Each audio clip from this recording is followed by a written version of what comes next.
Well, if you're like me and you love your seafood, mud crabs are where it's at. We're in the top end of Australia and there's plenty of them here, but there's a few tips on how to catch them. My mate Greeny's the man. So this is a mud crab trap that we've got here, and of course you need some bait. So the barramundi's going to go in there. So where do we need to tie that, Greeny, do you reckon? On the bottom. So this is the bottom is here where we're at? Yep.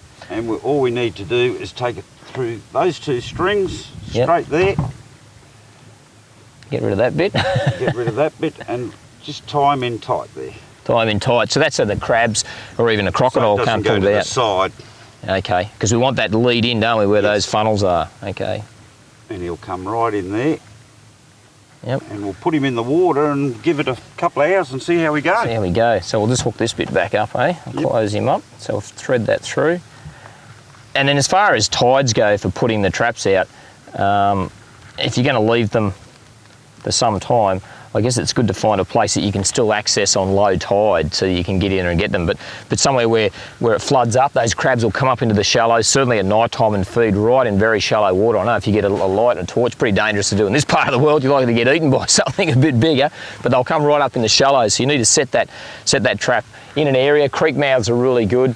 Green, depends on what part of the world you're in.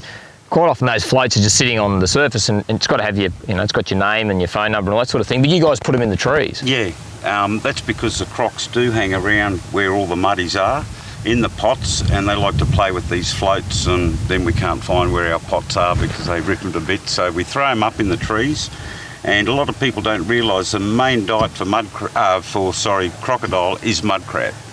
I thought you were the main sort of instigator when it came to eating mud crabs, mate, but the crocs give them a bit of a hard time as well. Up as well, yeah. And I've seen these things chewed to bits and bits of foam floating down the river, and that's obviously where the crocs have got hold of them. So we've got our bait, and this is our trap. So that goes to the bottom there like so, and that's our entrance doors there. So the crab's going to come along. Hopefully. Hope we catch some, mate. We're wasting our time doing all this otherwise. So he's going to come along there, push his way through, and then that flap sort of closes up. You can see that flap shuts.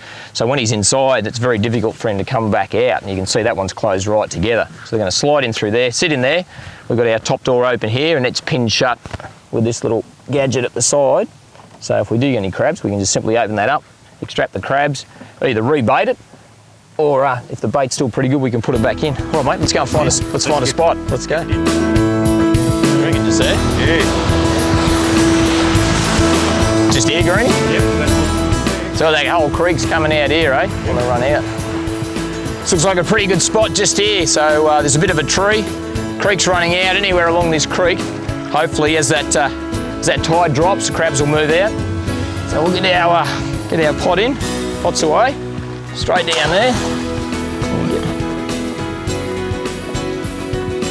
It goes, float up in the tree. And that'll sit there. That's all we've got to do. Come back for dinner, mate. We might go and have a barrafish, eh? Let's do it. Let's go. That'll do. It's all good. See how it went with the crabs. So these pots have been in here for, I don't know, probably about 5 hours. Pop that back. Doesn't feel very heavy, Greeny. Let's see how we go. Better be hot spot. There we go. No, I don't think there's any. Oh, yes, there is. Yes. Oh, there we go.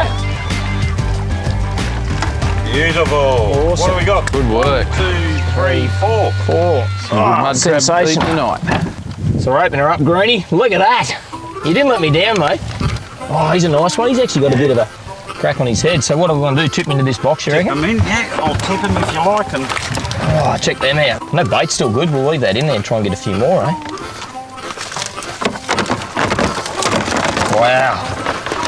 Look at that. There's a couple of nice ones there. So I wonder if they're males or females. We'll have to have a bit of a look-see, eh?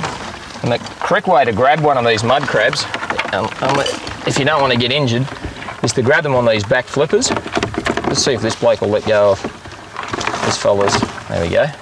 Is to grab them around there like that. If you try and grab them by a claw each, they've got this hinge section through here, and if you're not experienced with mud crabs, you get your finger in there, that spur will go straight through your finger, so sharp inside there. So you hold them there, pretty right. If you put your fingers underneath here, underneath the bottom of the carapace there. They can get their claws in underneath and grab you. If you put your fingers on top, they can come around. That's the absolute safest place to grab a mud crab. And this fella's a male, so that's good. Females have got a much bigger section through here where they carry their eggs, so that's a male, and that's what we're looking for, big male mud crab like that. So some of the things to think about, obviously there's regulations. Check your state regulations if you're going to go crabbing, depending where you are, for numbers, sizes, whether you can take females, males, all that sort of thing. Try and take, I think males are always a way to go, and let those breeding crabs go. So check that out. Make sure it's a safe area where you're going to put them. Make sure you label your pots. There's also regulations with how many pots you can put in the water. But I've got to tell you, as far as eating goes, the old mud crab, it just doesn't get much sweeter. Well, really, any type of fish frame will work really well as bait for these blokes. And as we said, it's just a matter of putting a pot in a likely sort of an area where you think the crabs are going to be hanging around. And there's the result, easy as. Looking forward to getting back, hooking them up. There is a special method of tying these up as well, where you can get a piece of length of string and then wrap them around and then tie them up, and that'll secure them and stop them from getting involved and belting each other up. And you can see this bloke here, he's a bit probably tended through there. He's a bit of a fight with one of those old big males in there. It's grabbed hold of him and crushed the shell. And if you don't want that to happen, then tying them up with that string is the best way to stop that. Well, there you go. Easy way to catch a few muddies.